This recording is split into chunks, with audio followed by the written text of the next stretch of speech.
We are here to talk about hybrid cookers and starting to gain some traction out there in the manufactured solar cooking world.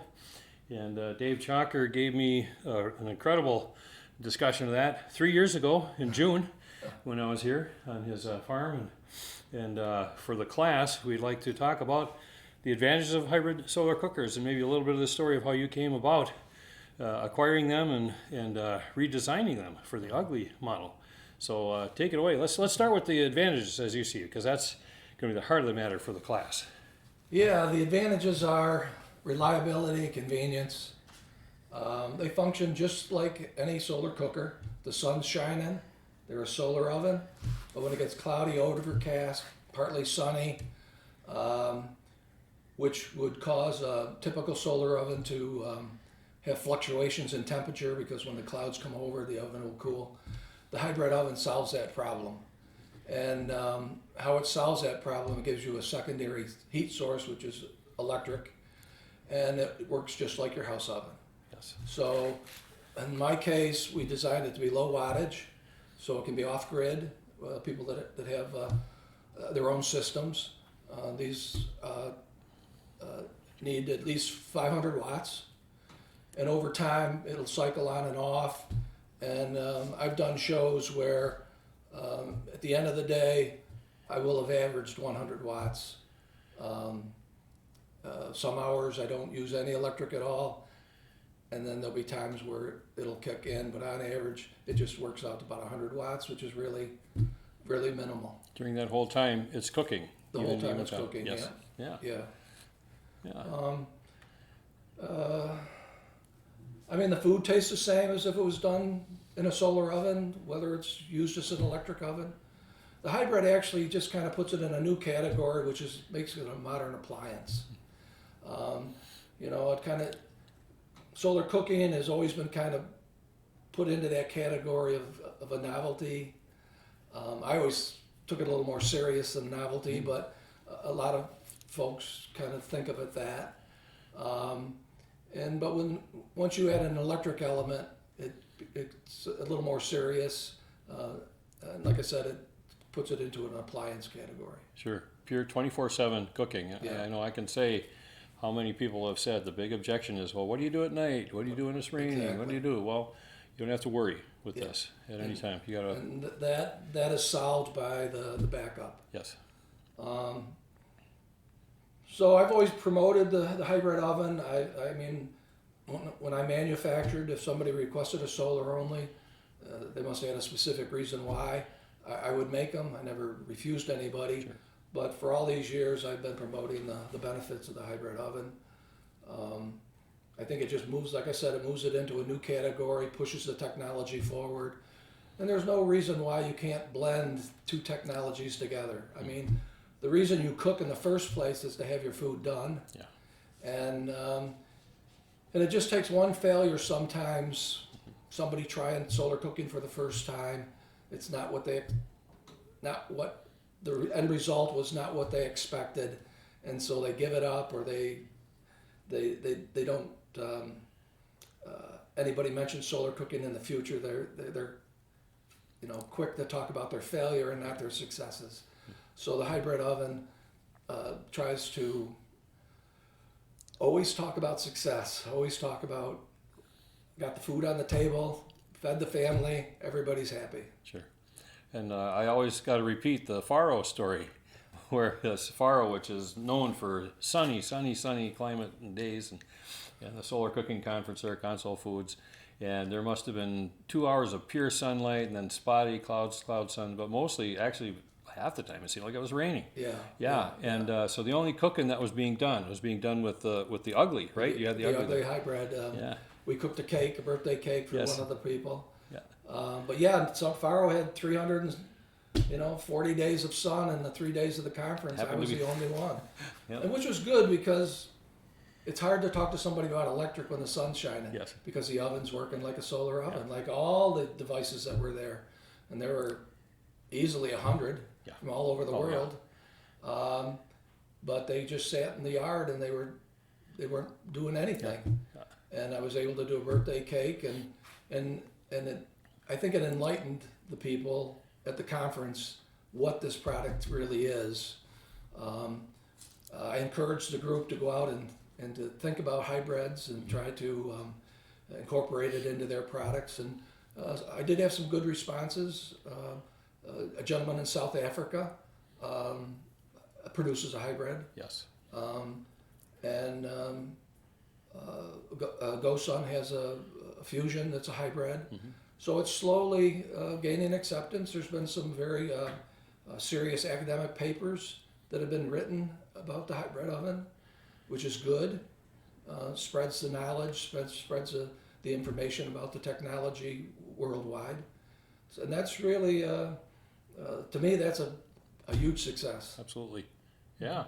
Well, so we'll get the story going back to the Tulsi, and how did you run into that and take it from there, evolving all the way up to the ugly? Oh, okay. Well, the quick story is,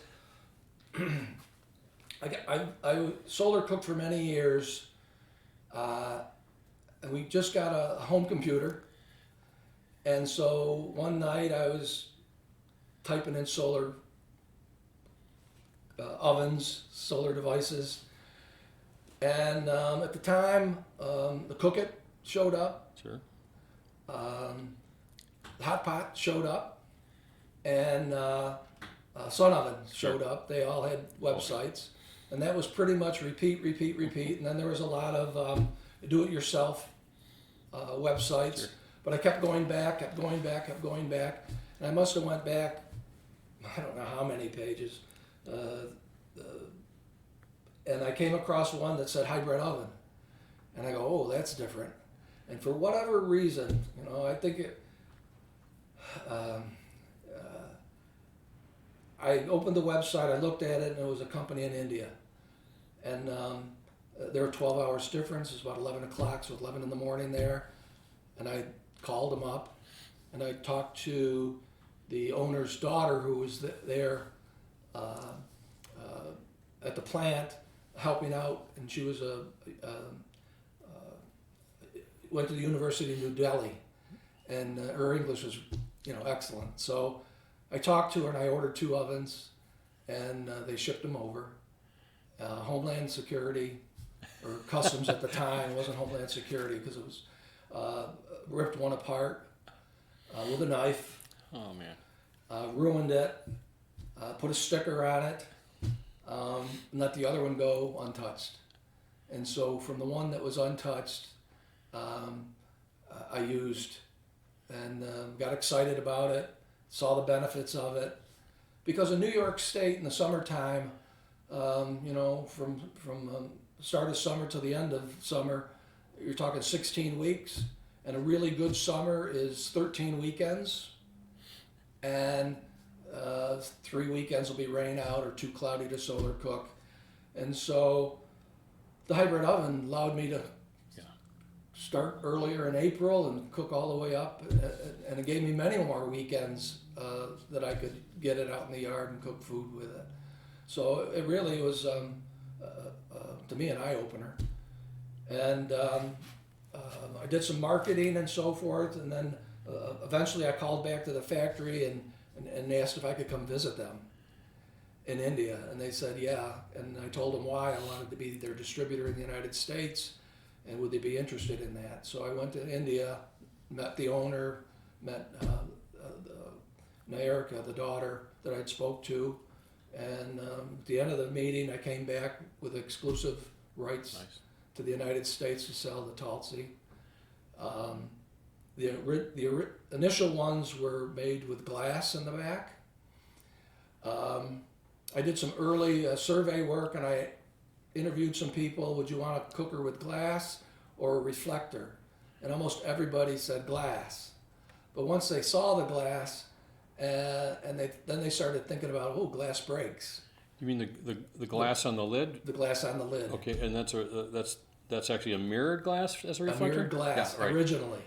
Right. And so I wrote back to the factory and I said, no, people say what they want, and then when they see it, it's not what they want. So the next shipment, the factory changed to reflectors. Sure. And we eliminated the glass. So eliminated weight, the reflectivity was the same, and it ended up being more consumer. But originally, it was glass. Yeah. So the factory was excellent. I could do that. I could get feedback from the United States, feed it back to the factory, and they would make design changes. Sure. We had some issues with the lid, and then they figured a device on the side that when you opened up the lid, it would catch and stay. And that was versus holding it up and Right. and because the glass is pretty heavy. Oh, yeah. So we did that for quite a number of years. It was a good partnership, but all the time I was getting feedback from folks in the United States that the cooking area was too shallow, and they weren't really willing to make a deeper product. At that time, it got me thinking. I never really put anything on paper, but I started thinking about, boy, maybe you could design something here. And then I got a phone call after the earthquake in Haiti from a businessman in Florida, wanting umpteen thousands, of course. And I presented my idea to him. He said, fine, start, try to move that forward if you can. And from that, I designed the Sun Focus, told him I had it all ready, and he kind of said, well, I don't have any orders.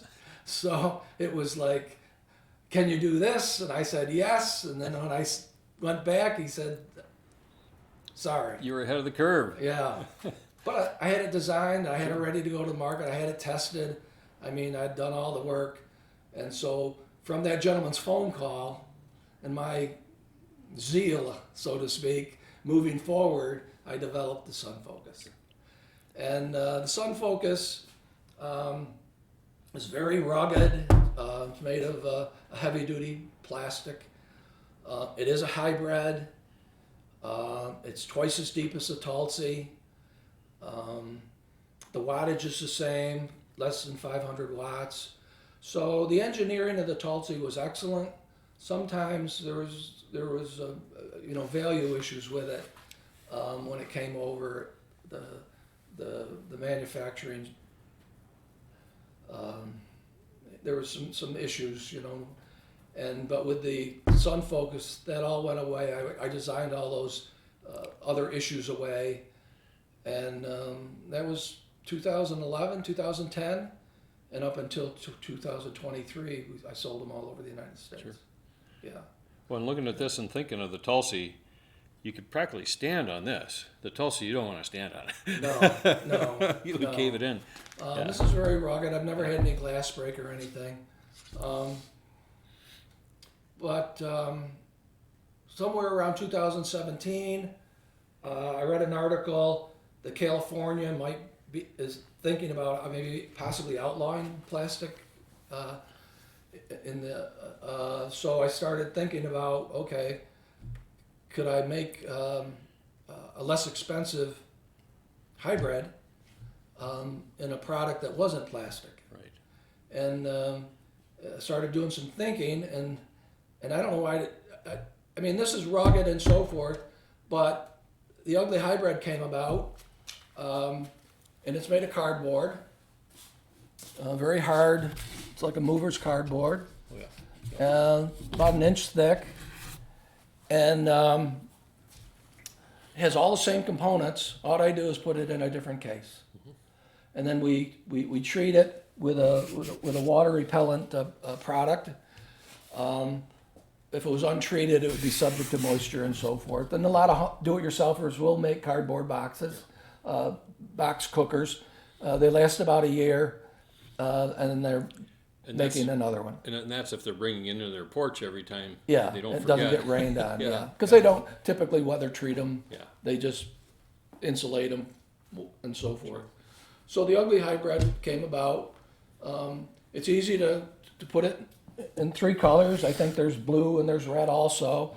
It's a little more difficult to change the color with the Sun Focus because you have to buy quantity pallet loads of And it's already plastic. mixed. The color's already mixed Yeah. in.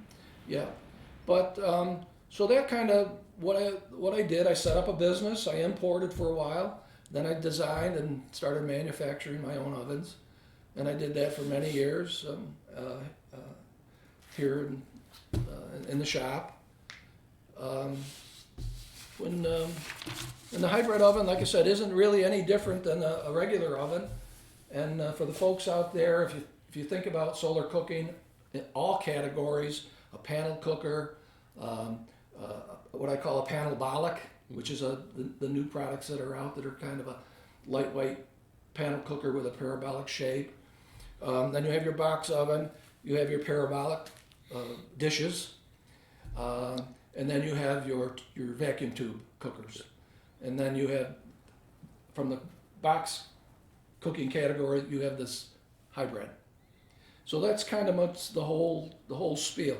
But no matter what type it is, it uses what I call the 3 C's. With the hybrid, it's 4 C's. But the 3 C's are collect, capture, convert. Yeah. So what you want to do is, with the use of a reflector, you want to collect as much sun as you can by shining it down into the box. So you collect. The capture is, it goes through the glass, down into the cooking chamber. The last C is to convert, and it's the color black. So if you have collect, capture, convert, you have the essence of solar cooking. More energy goes in than comes out, temperature rises, and you're able to cook food. It's just that simple. Okay. I say the 4th C for a hybrid because we add current. So, and that's what makes it the hybrid. Sure. Well, no, and I've got to call attention. I had because I don't have one yet. Any minute now. Yeah. The reflector being slightly curved like that. Yes, that was something that I designed. Yeah. Because on the Tulsi and most do-it-yourself cookers, it's a flat surface. Sure. But because the Earth moves, darn Earth, it goes. The edges go out of focus. Sure. So instead of having 100%, Yeah. this moves over, and you end up with 80 or 75 until you move the whole box. Yeah, and you'll So- see that on the glass. You'll see where Right. it's still reflecting. So off what the I did was, when I designed this, is I made it curved so that it focuses in 3 inches from each side, Sure. so it can stay focused longer. Stay in focus longer, and somewhere in the center you'll see a heavy white line where kind of the focus Yeah. accumulates, but it will stay in focus longer because of the curve. And then down below, with the hybrid, we have to use it's a 900 degree heat blanket. Mm-hmm. And then down below, you have to insulate, and you can use, this is brown and thermal acoustic, this is thermal acoustic, or you can use, this is R24, I think these are R19, you can use standard. My preference is to use the thermal acoustic, but you can do this. And there are do-it-yourselfers that'll use newspapers. Yeah. Also stuff around in lieu of installation, and that's certainly acceptable too. Sure. Typically a do-it-yourself box oven, because they don't worry about heat losses as much, and there will be heat losses through the glass, or you have an insulated well. That'll limit your ultimate temperature. And so you might be less than 300 degrees. But a good commercial box oven, a sun oven, for example, 375 easily. These will do 350 very easily. But you can, a do-it-yourselfer can make an acceptable solar cooker that'll be in the moderate temperature range versus a high oven temperature range. Yeah. So that's pretty much the essence of what you need. You need a case, you need insulation, you need a containment, you need glass, something to cover it. Even with the panel cookers and the panel-bolic cookers, they use a turkey bag, Yes. or they'll invert 2 Pyrex bowls. You have to have some kind of containment shell because it's capture convert. And so if you have those three elements, you're rocking and rolling. And then of course here we have, this just plugs into 110, standard 110 current, has a resettable fuse if something should happen, as a safety precaution, and has a high and low switch. So the low switch is anywhere from temperature 210, which is just below boiling, to 250, and then the high temperature is 250 to 300. I could put in higher thermostats, but the idea is solar cooker first with backup. So as long as the sun stays above 300, the electric doesn't come on. It gets cloudy and overcast and it comes down, and you need 300 degrees because you're cooking a roast or you're cooking a turkey or something else, the electric will kick on. If you want to slow cook because you're doing a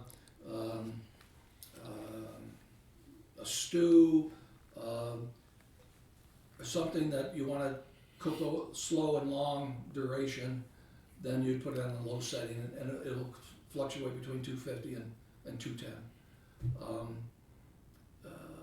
Works, you know, it's reliable and convenient, like I said, so that's what we do. Sure. I'm going to take this one. I realized I haven't put this one on yet. Depending on what you do next, we can hang this over the edge of something and capture it, but go ahead. We'll turn this on. So, I mean, one of the disadvantage of the hybrid oven is the cost, because you do have the cost of the electrical system that you have to put into the oven. But as I mentioned before, I developed the Ugly Hybrid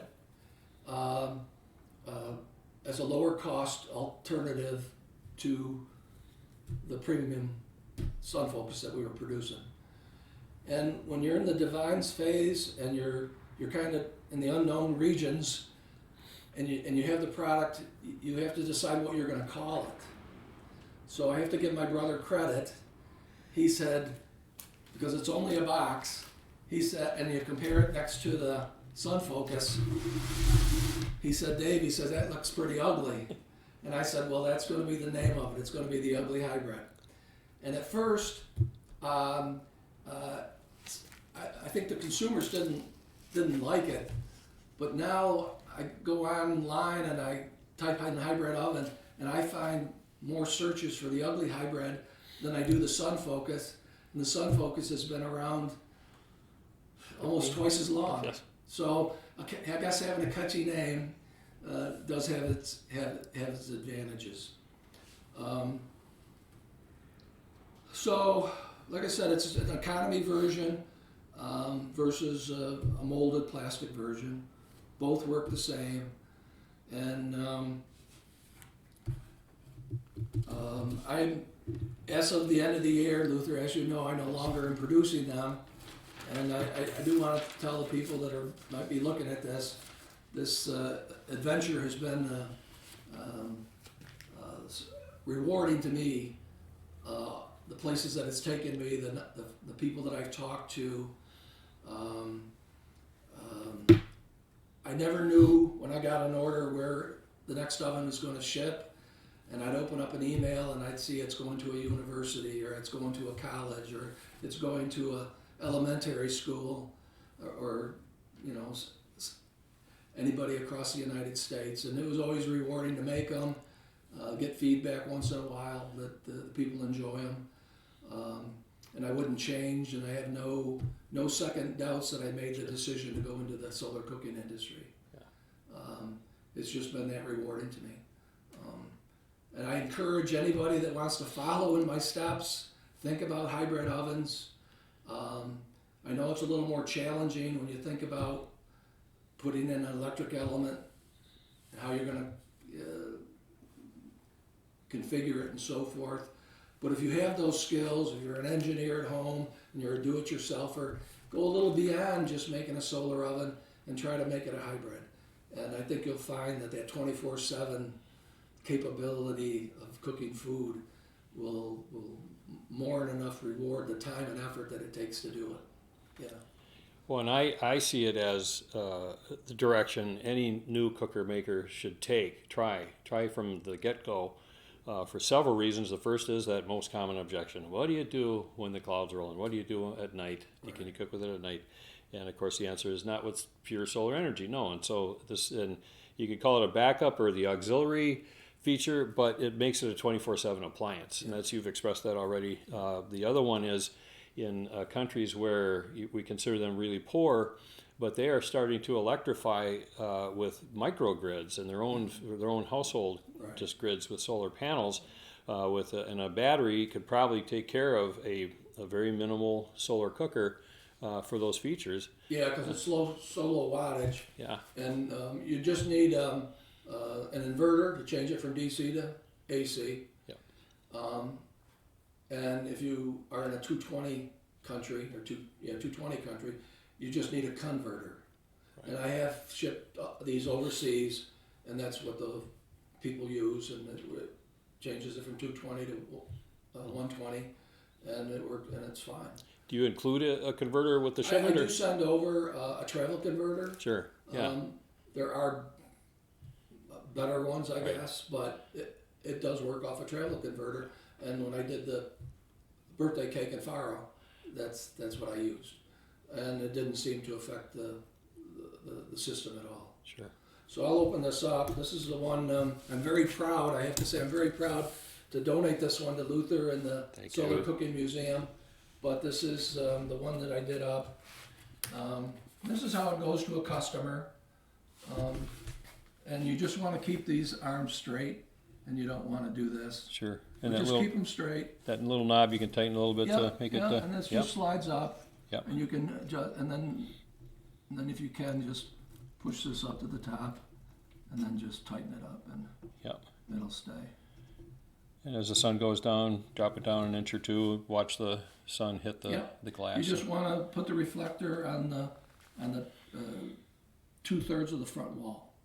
Right. So you don't want it shining outside the box. Just keep it on the front wall, 2/3 to the center, and you're off and good. It does come with side panels that go on, and the side panels were developed early on, maybe 2005 or so. We had a customer that was looking for a little higher temperature than just a single panel, and so we developed a tri-panel. And the tri-panels, the two sets of panels, add about 25 degrees to the cooking temperature. So it was well worthwhile adding them. We can't add a front panel because this oven does not tilt. It stays stationary. Yep. It's based on the Indian Tulsi design, where the sun oven is built on an American design, and so it tilts so that it stays perpendicular to the sun. But when you do tilting, you have to allow swivel inside, and so there's a space that you either lose or gain, I guess, however you want to look at it. But with the Indian design, only the back reflector moves. And typically the sun doesn't move north and south, so you're not doing this a lot. You're just doing this when the sun moves east and west. There might be some micro adjustments that you may want to make during the day, but typically once this is set up between 11 and 1, the sun doesn't require it. So that's something that is pretty typical of Indian box cookers. And so your food stays flat, it stays level, you can fill it up, do multi dish cooking in it.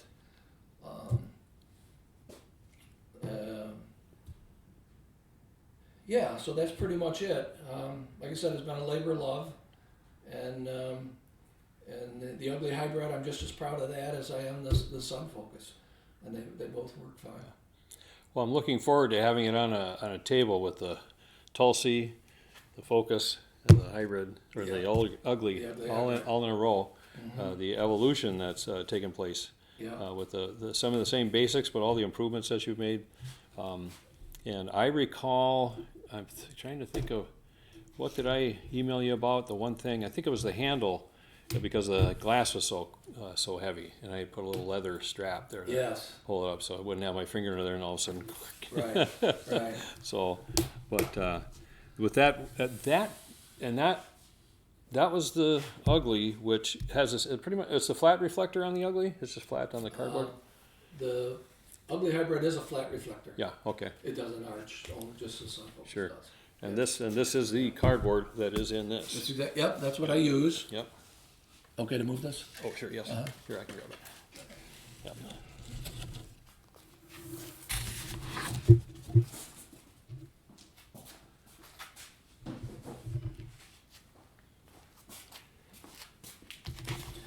And the outside case gets pretty beat up, but I have everything inside is, oh, I have the glass off of this one. I must have done something with it. Just tighten this up. I must have did a show and then there it goes. And I took the glass off. But it's the same, it's just a flat reflector for this. And then it also has the side panels as well. And the same aluminum cooking chamber, same dimensions and so forth. Same as inside the sun focus? Inside the sun Okay. focus, yep. Yeah. And that's pretty much it. Like I said, this one has the glass off. Yeah.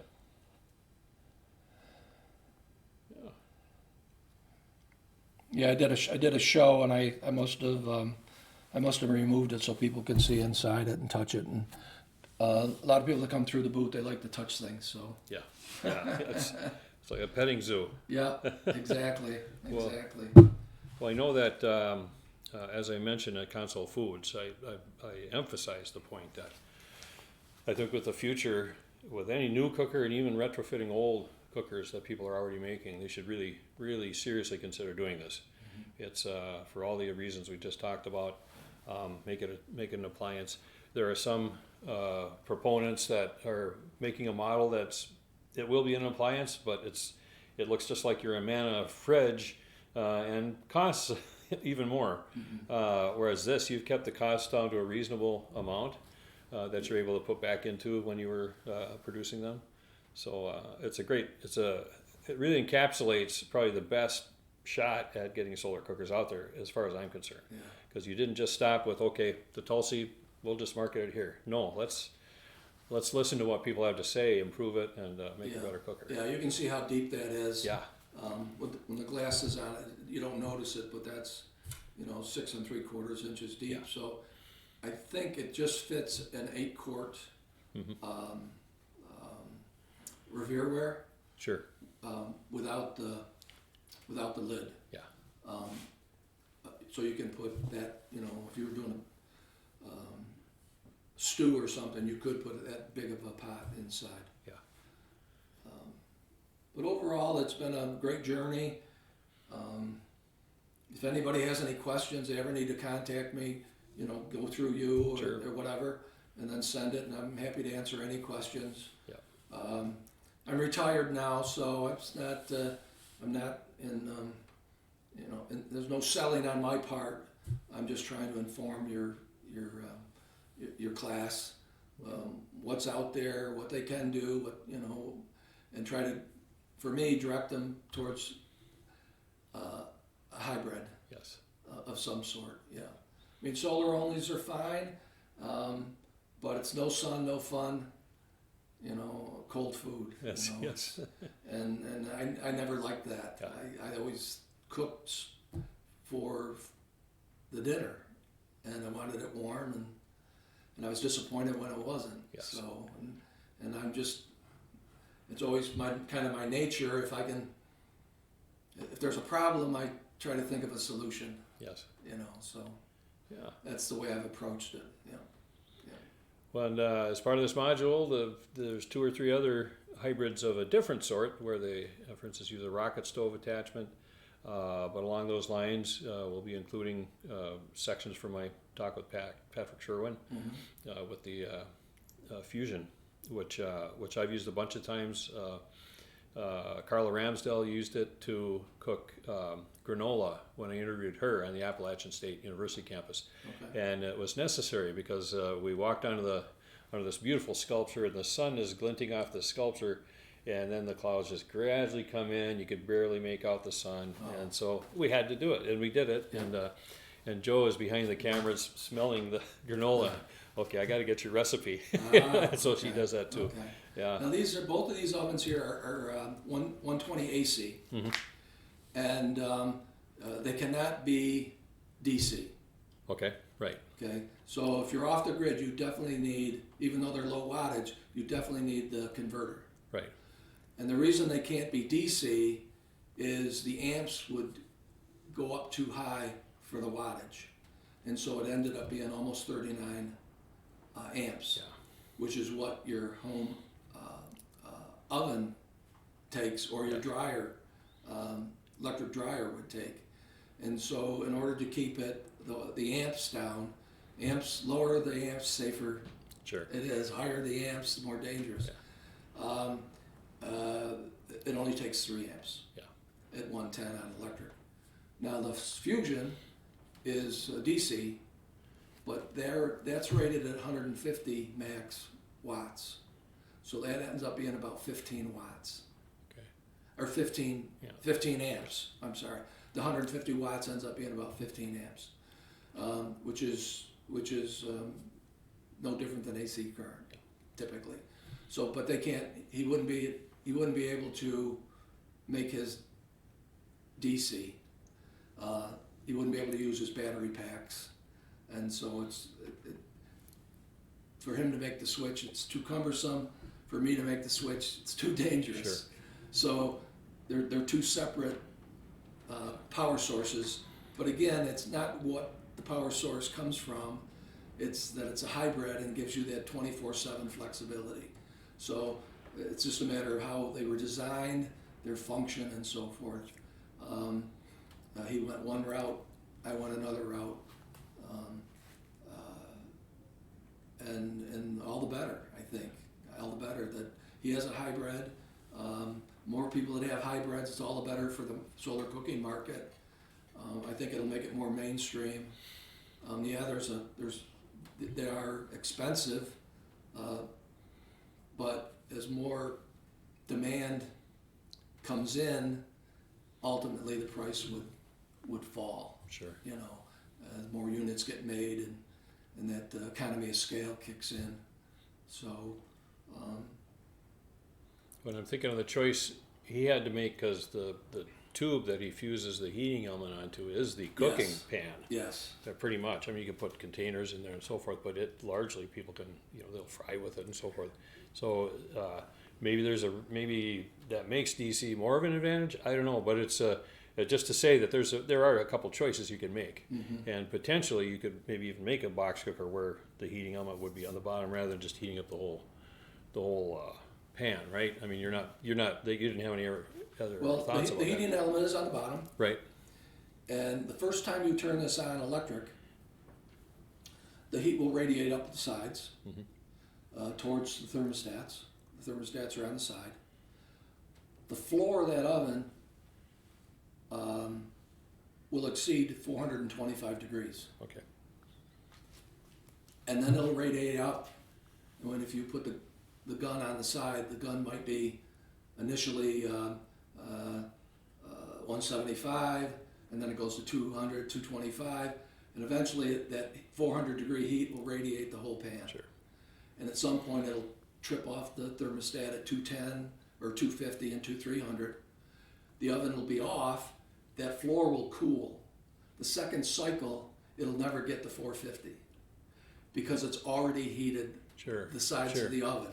So only the first cycle is the hottest to the heating element. After that, it drops. And eventually you'll end up with equilibrium of the whole pan being the same temperature. Yeah. So it gets very, very efficient that way. But if you wanted to boil something rapidly, just put it on the bottom of these ovens. Right. And that indeed will be the hottest spot. Okay. Hottest spot. Sure. I hadn't thought of that. Yeah. But most of the time I tell customers, just put it on a trivet and get it up off the bottom, and it'll cook just like your house oven on a rack. Sure. But if you needed to, you could put it right on the bottom. Yeah. But yeah, so between the bottom heating element and the bottom of the outside case is 2.5 inches. So it goes from 400 degrees to temperature that you can put your hand at. Yes. And, Which is a good thing. And that's where the insulation and the heating blanket and and there's some other things I do with it, and it makes it all work. Yes. It makes it all work.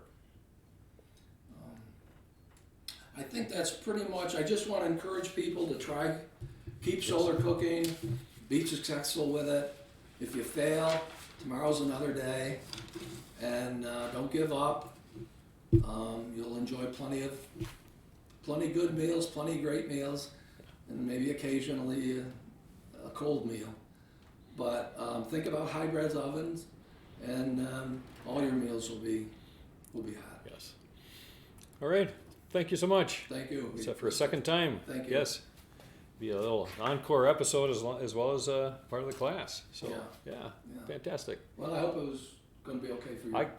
You covered all the bases, and I mean, like with everything, I'll be 500 miles away and I'll go, oh, I should have asked this, but I don't think so. I think we got it, because I've done, as I mentioned, I've done a lot of thinking about it, and confident enough at Console Foods to say, 3 years ago, Dave was right, and put this in bring it from the back of your mind if you saw that to the front when you're designing, and I hope more people will do it. I'll give you an example of how seriously I try to express this. Ray Serino in Olancha, California. He's got this massive radio dish that he's lined with stainless steel hexagons. And so he's got this, it's an incredible cooker. But he also has what he calls the off griddle. And it's a rocket stove that feeds into the flames go into a frying griddle. Okay. And then the flue outside of that goes into an oven. To the bottom of an oven, sealed of course, and then inside that he can bake. Okay. So he can fry and bake at the same time. Okay. And then the flue comes out the top, and I said, just like Steve Harrigan, you should probably take the temperature of the flue gases. They're probably still well excess of boiling temperature. Sure. And so I said, and looking at the oven shape, it's a barrel tube, because that's just where with a rack where he puts stuff, and then the flue goes right underneath it, so it's contained. And I'm thinking, well, that could be a hybrid with a parabolic trough. Oh. So at the very least, you'd have to reorient it. Yeah. This way. Yeah, or if it makes it wide enough. Mm-hmm. I know this Jamie O'Shea in Kerhonkson with the Bjorn Corn, where they're doing the solar popcorn. Is he still doing that? They're doing it, but they converted it all to solar because they had a barn that they said, well, let's do the solar, see what it does. And they just figured for time-wise, it allowed them to cook more often because, who was I talking to? Alexis Ziegler, where even with overcast, if you got 2-3 kilowatts, you're still going to get 500 watts, 800 watts coming through the clouds. Okay. And so they can still convert that into batches of popcorn. Okay. Whereas if it were just the parabolics that they're using before sun goes down, they can't do it. Right. It wasn't a big deal because they're just bagging it for selling by mail. But he had a trough built into a ground that was just a semicircle reflector, and then a stainless steel tube of about 6 feet long, where he would just toss coffee beans in there. And this thing was reflecting on it, and by the time we came out, it was hot enough where he could throw the beans in, and right away they're starting to roast. And his idea was if he had an auger at the other end, there's just a little solar panel to turn it just fast enough. He didn't know how long, but let's say maybe a 20-foot tube, 20-foot trough, and the sun at any angle will get enough sun heat up there to roast the coffee. And so you'd have this auger going, and like maybe 10 feet out is a mild roast, just put a little hatch there, and okay, mild roast, shoot, mild roast, shoot. And then a medium roast, maybe another 3 feet, and just keep augering. And then at the end, you'd get the espresso beans. I mean, a great idea. And I asked him, how's that going? Because it was just an experiment right in the farm ground. And he said they actually went to a different barn and have redone the whole business. But he says that's like number one on the back burner, that as soon as they get done retrofitting this barn, something to that effect, he wants to do that. So I'm telling Ray, if you make it wider than that right there, you can make it happen, and why give it a shot. And he was talking about possibly making a commercial model of the off griddle. Well, there was a lady, she's been on Solar Cookers Network. I think her name is Nancy, but she's in she's either in Honduras, Central America definitely, Nicaragua or Honduras, and a lot of the workers, she's with an NGO, and she said that people from Cornell would come down, students, and they didn't know what they were doing, you know. And she had to teach them about solar cooking, and they're the engineers. And but anyway, a lot of the people in the village that work for her work in the coffee bean Oh, sure. industry. Yeah. So they would get what they considered bad coffee that couldn't be roasted. Maybe it was too green. Yep. They weren't ripe enough, but they got picked, you know. And she ended up taking those beans and putting them in a solar oven. Okay, and they would make coffee, and the coffee ended up being better than the roasted coffee that was being produced. Yeah. And they wanted to kind of, she said, we wanted to kind of keep it secret because we wanted the good coffee for ourselves, and it kind of got out. Oh, So yeah. now green roasted solar is a whole thing now. Yeah. Yeah. You know, so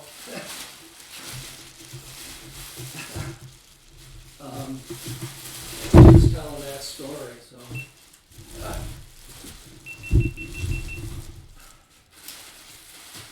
Okay. No, that was perfect. That's Well, take any content you want or whatever you want to do.